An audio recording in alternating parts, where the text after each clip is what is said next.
Hello everyone. Today we are going to talk about other tree operations, part of data structures using C++ course.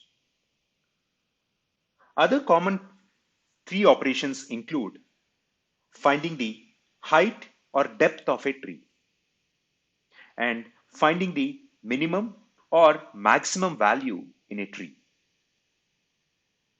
searching for a specific value in a tree, deleting a node from a tree,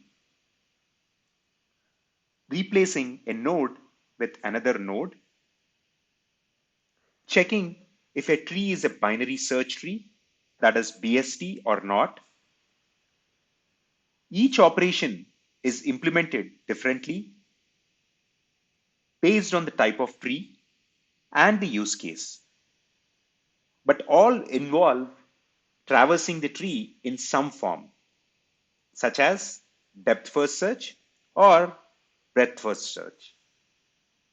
Hope this was helpful. Thank you for watching.